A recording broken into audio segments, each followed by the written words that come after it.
You go on vacation. You are at the seaside. Everything is beautiful.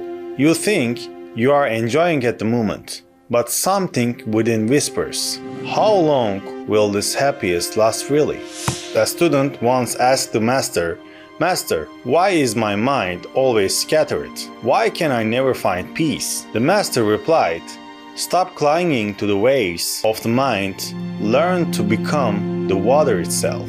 These words capture the essence of the Zen, passed down for the centuries. Zen is the art of moving beyond mental chaos, directly experience the simplicity of existence. It's not just what is writing in books, but what is lived beyond world. With roots stretching from India to China and later in Japan, Zen still holds deep meaning in the modern world, quietly opening a door inward, getting lost in the moment of truly living it. For centuries, Zen philosophy has sought answers to questions like this, both simple and profound, both silent and thunderous.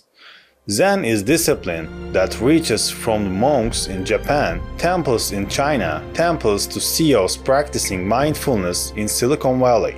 Amid all this interest, have we misunderstood Zen, its historical roots, key thinkers, modern scientific perspectives, and ongoing debates? By the end, we may even find ourselves rethinking what peace really means. The essence of Zen, a way of being beyond meditation. Zen derived from Sanskrit word dhyana, meaning meditation. It points to mental stillness, non-judgmental awareness, and direct experience. More than a teaching, Zen is state of being. Not something to be learned from books, but something to be realized through life itself. Epistemologically, Zen argues that true knowledge cannot be conveyed through words. Ontologically, it questions the nature of self and reality. Who am I? Does inner peace really exist? Ethically, it emphasizes purity of intention and the naturalness of action. A famous Zen saying captures its spirit: if you meet the Buddha on the road, kill him. This doesn't call for violence, but for rejection of blind authority and constant questioning even of spiritual ideas. To Zen, truth lies in the existential world, but in the worldly space of the mind. The journey of Zen, from India to Japan.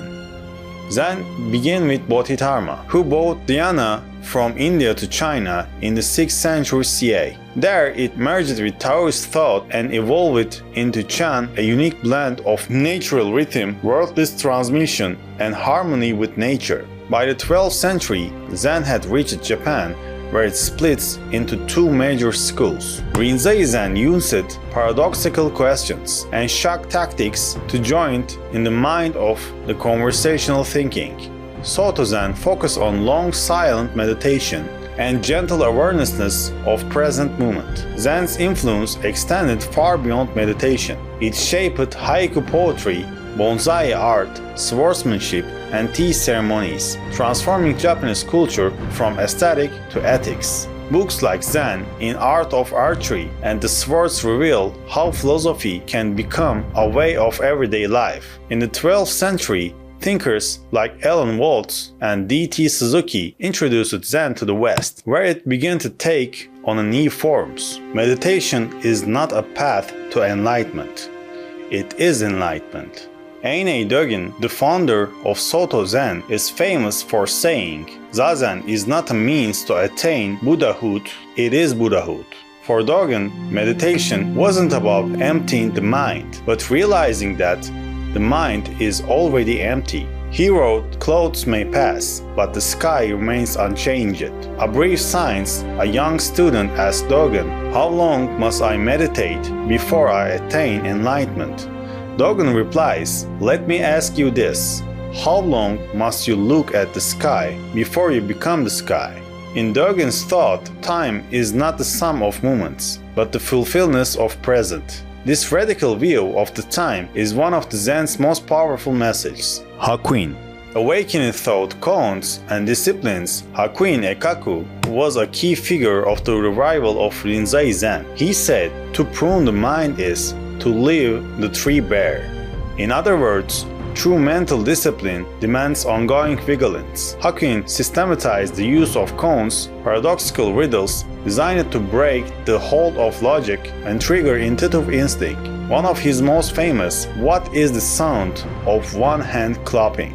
Hakuin's approach reflects Zen's unshakable stance in the face of contradiction and confusion.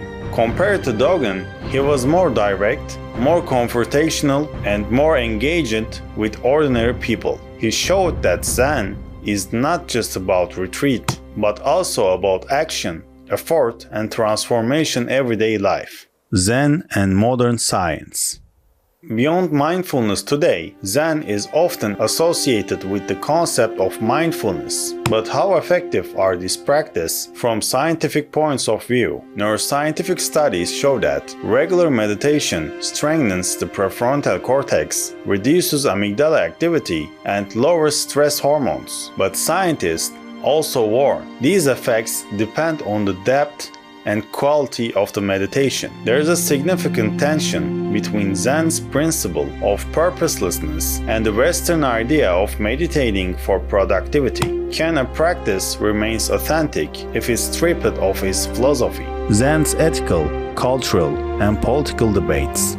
As Zen has spread in the West, it has sparked important debates. On one side, critics argue that Zen is being marketed as a wellness product, serving capitalist goals. On the other, some worry that Zen's teaching to accept things as they are could promote passivity in the face of injustice. Actually, Zen is often consumed as aesthetic minimalism. Zen designs Zen gardens without engaging its deeper meanings. Its roots, context, and complexities are frequently misunderstood. Historically, Zen hasn't always been about inner peace. It has sometimes been co-opted for military or political purpose, particularly though it ties to Japanese samurai culture, creating a paradox between discipline and violence. So reducing Zen to just relaxation or an aesthetic trance misses its profound historical, cultural, and ethical dimension.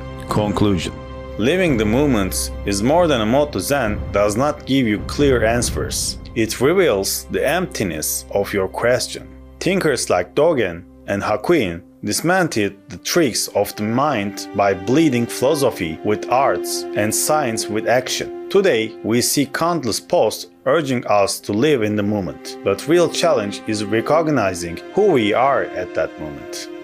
Zen says, you throw a stone and waves ripple outwards, but when you become the stone, the water is already within you.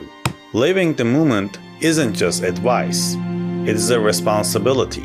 Because in your mind's quietest moments, you might finally realize who you truly are. True peace doesn't begin to searching.